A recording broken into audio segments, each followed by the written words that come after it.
Bom dia, 22 de dezembro, e o Congresso Nacional aprovou a proposta de emenda constitucional que permitiu ao Lula e ao país uma recomposição mínima desta bosta que chamam de orçamento Bolsonaro.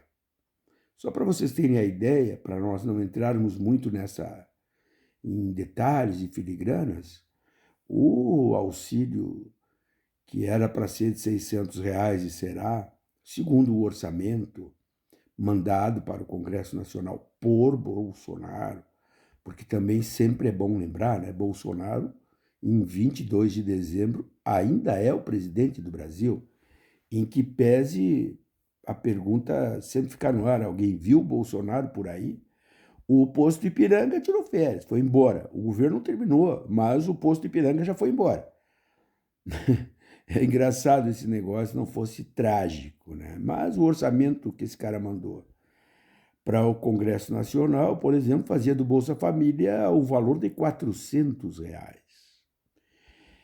Mas o interessante nisso tudo é ver como a arbitrariedade ela está presente na sociedade brasileira, né? O que é a arbitrariedade? A arbitrariedade é aquela capacidade que todos têm de dizer o que bem entendem sobre o que bem entendem, mesmo que a vida real esteja mostrando outra coisa. Não, eu vou lá e acho que não. Tu vai lá e enxerga um cachorro. Aí tu diz, não, isso aqui é uma vaca. E bom, mas tu mostra, não, desculpa, esse animal aqui late, abana o rabinho. Não, não, não, não, mas isso é uma vaca. E segue sendo uma vaca. Assim como os patriotários na frente dos quartéis, né, pedindo golpe militar, deputados pedindo golpe militar, né. A vida está aí, mostrou. Houve uma eleição democrática, séria, segura, lisa, mas não, para eles não houve. Vai dizer que não houve, né? Os caras vão lá, conseguem conformar a maioria, né? O governo que nem assumiu ainda, assume só em 1º de janeiro, ainda consegue uma graninha para garantir o fim do governo Bozo, porque não tem dinheiro para pagar médicos residentes, etc, etc, etc. As universidades não pagam luz, não pagam água, não estão pagando bolsistas, nada. Está aí para quem quiser ver, né? Está aí as coisas. O cara vai lá, faz uma articulação política, negocia com um Congresso completamente avesso à posição que ganhou a eleição, e a Folha de São Paulo diz que o ganhador desse processo todo é Arthur Lira e não Lula. Lula perdeu. Está lá escrito hoje na Folha. Olha a Folha de São Paulo de hoje. Vejam a análise, porque a Folha de São Paulo ela fala na tal de PEC da gastança. Gastança. 100 mil passaportes estão parados na fila para serem impressos e não tem dinheiro para fazer isso. Mas para a Folha de São Paulo é a PEC da gastança. Aí tu pega o farmácia popular, não tem remédio para diabético, para hipertenso, para não sei o quê, mas a PEC que foi articulada, que se fez os redirecionamentos orçamentários, etc, etc, etc, tá lá, é a PEC da gastança.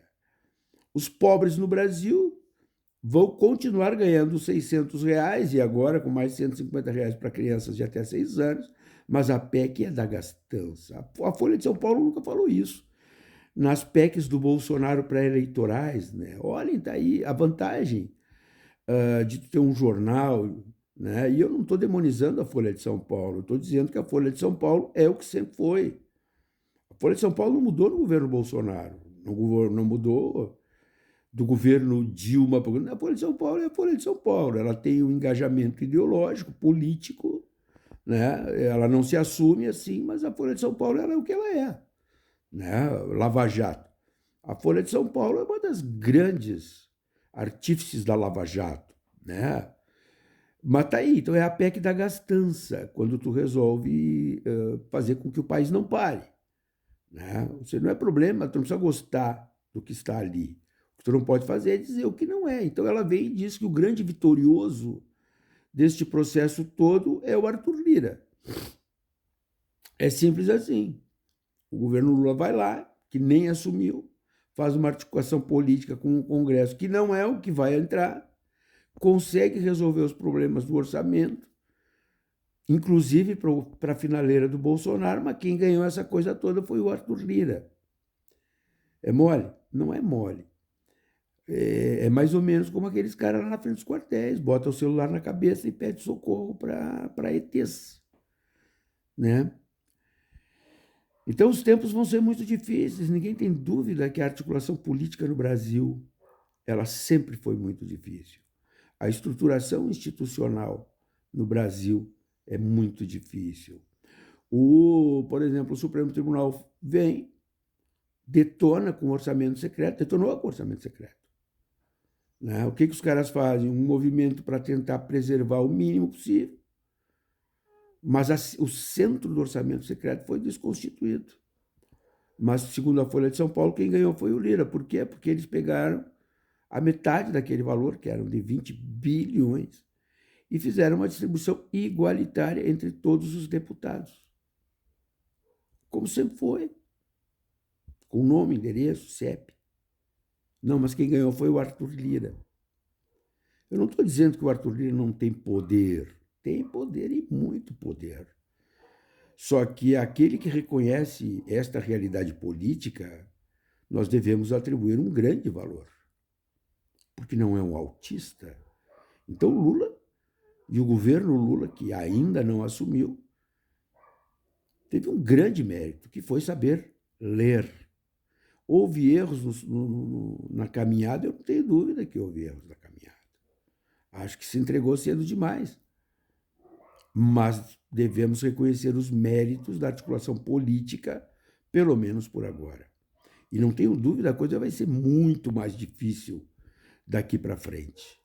Porque o Congresso que chega agora em fevereiro é muito mais reacionário e conservador do que este Congresso que sai. Ninguém tem dúvida sobre isso.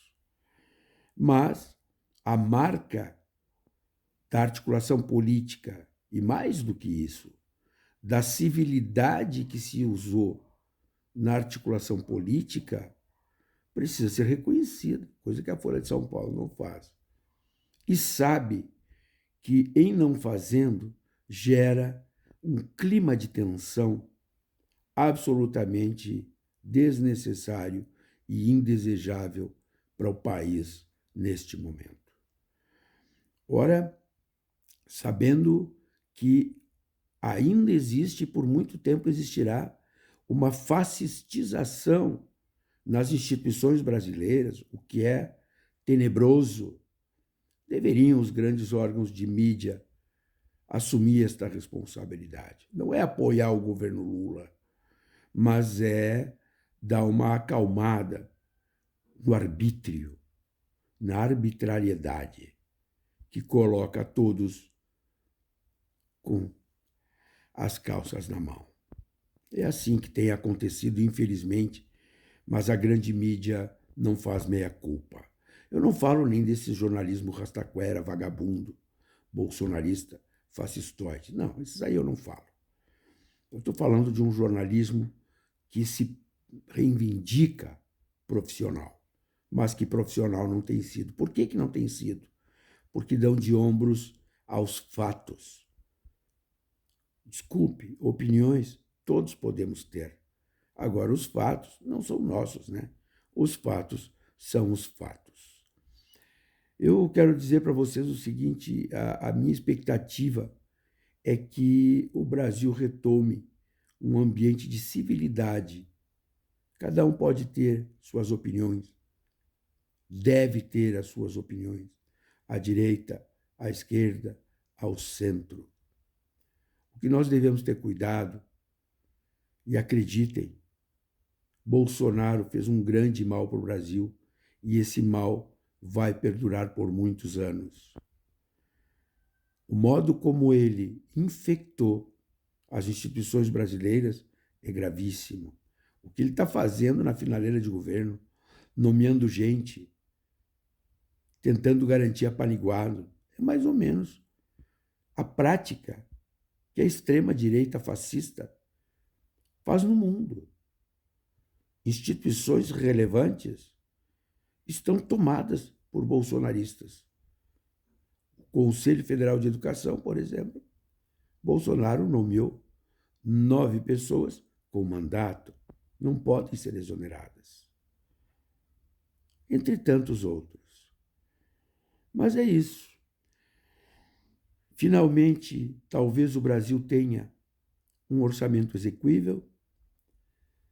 Evidentemente, o novo governo deve chegar a partir de 1º de janeiro.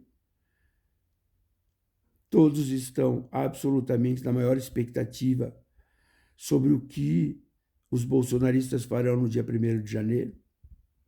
Bolsonaro ainda acena com a possibilidade de criar um factoide não saindo do Palácio da Alvorada. E isso tudo, em certa medida, passa normalizado. No Distrito Federal, toda aquela bostelança aconteceu e até hoje o governo do Distrito Federal, responsável pela segurança da capital federal, não prendeu uma pessoa sequer. E nós caminhamos para a assunção do novo governo.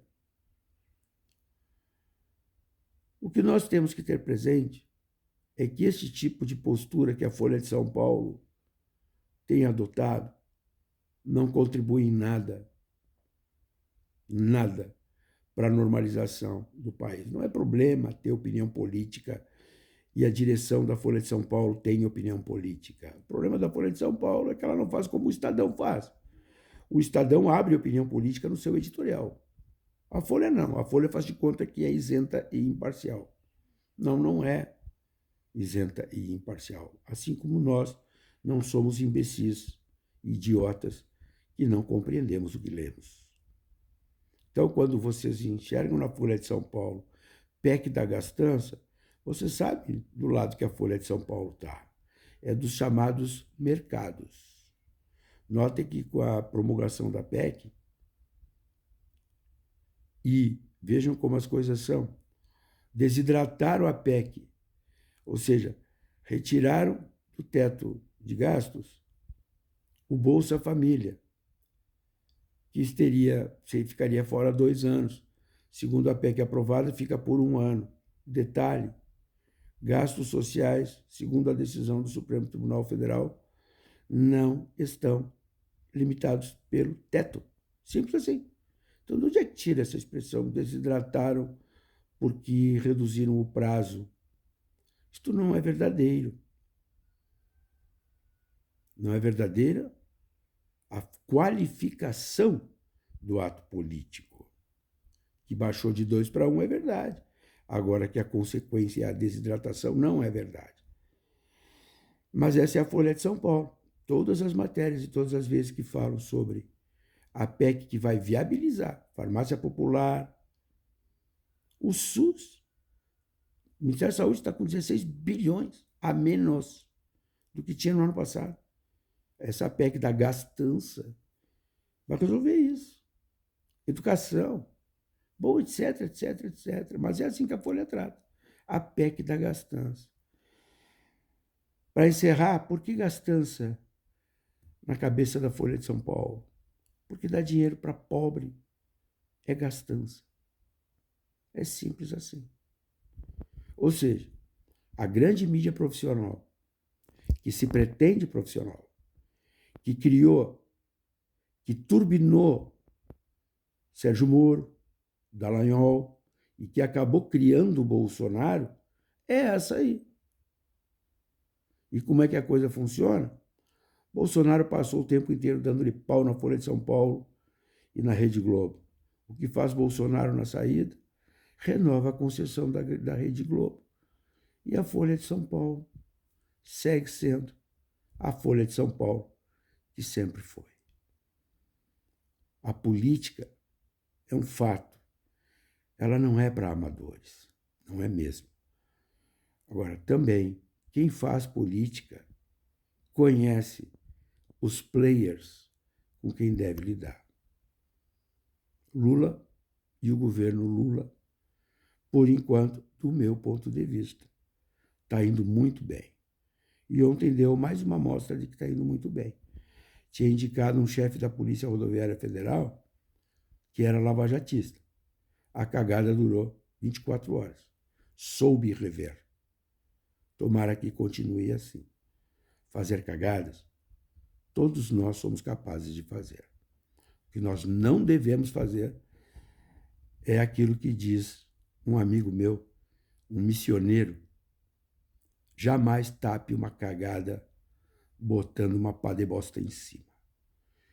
Com o passo atrás que Flávio Dino deu, modificando a nomeação para a chefia da Polícia Rodoviária Federal, é crédito para quem reconhece o erro. Vamos nessa. 22 de dezembro e as coisas ainda seguem muito complexas.